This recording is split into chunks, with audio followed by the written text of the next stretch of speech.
looking at this report from your department from April showing that more people in Florida are seeking religious exemptions for vaccines. And at the same time, Florida is seeing rising cases of hepatitis A and whooping cough and chickenpox. This is in your own report, your own department's report. Before you made this decision to try to lift vaccine mandates for Florida, which include obviously public schools, did your department do any data analysis? Did you do any data projection of how many new cases of these diseases there will be in Florida once you remove vaccine mandates? Absolutely. So absolutely not, because it's not a, you mentioned whooping cough there. So there's this conflation of the science and sort of what is the right and wrong thing to do. So scientifically, you mentioned whooping cough. So that's an example. This is part of the issue with informed consent. That's an example of a vaccine that is ineffective. The data show that it's ineffective at preventing transmission. So sort of mandates with that really don't have anything to do with the notion of transmission. And then in terms of, like analysis, well, ultimately, this is an issue very clearly of parents' rights. So do I need to analyze whether it's appropriate for parents to be able to decide what goes into their children's bodies? I don't need to do an analysis on that. So you're trying to lift the vaccine mandate in Florida, and your department and you did not even do a projection as to how this could impact public health. So you have not prepared hospitals in the Florida counties most at risk with the best treatments for any outbreaks of measles, mumps, rubella, whooping cough, polio, and you have not looked into how many kids might now get these preventable diseases? That's what you're saying? No, that's what you said. What I'm saying is that it's an issue of right and wrong in terms of whether parents should be able to have ultimate authority over what happens to their kids' bodies.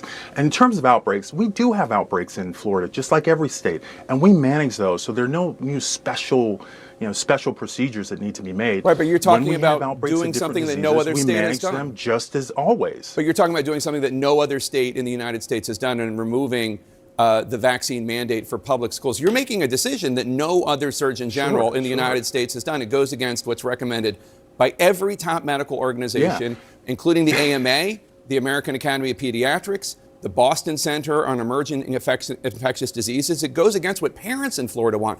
82% of parents in Florida schools said public schools should require vaccines for measles and polio with health and religious exemptions. It goes against what Senator Rick Scott, a Republican from Florida, wants. He thinks sticking with a religious exemption is fine. It goes against the Florida Medical Association, which in the past has backed Governor DeSantis. So all of these people are wrong, and you are right.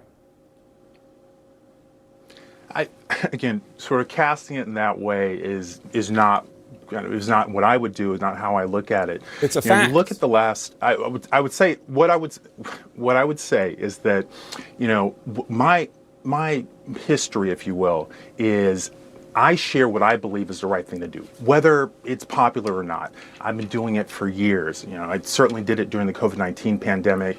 I thought that the lockdowns would be harmful. I said that as early as March 2020 after taking care of patients at UCLA Hospital, some of whom had COVID. We as a state and I as an individual recommended against the mRNA COVID-19 vaccines for children, healthy children, very early, 2 years ago or so. And that was the correct decision there. And I've made a series of just, and I'm not alone. It just so happens that most of the people who, have larger microphones tend to align with the American Medical Association and the American Academy of Pediatrics. But we've been right over and over again, because what we've said has been based on data and common sense. In this particular area, this is really just about, it's really about ethics. I mean, is it appropriate for a government or any other entity to dictate to you what you should put in your body? No, it's absolutely not appropriate. You have sovereignty over your body. I mean, that's where it starts. And you should be able to decide what you put in your body. And if you can't decide what you put in your body, I mean, what do you actually, what can you decide? It's really it really is an issue that is in that domain. I have to And say, it's just very simple. I'm kind of shocked that you have not done any sort of like projection or data analysis of what this is actually going to literally mean for Sure. kids in Florida.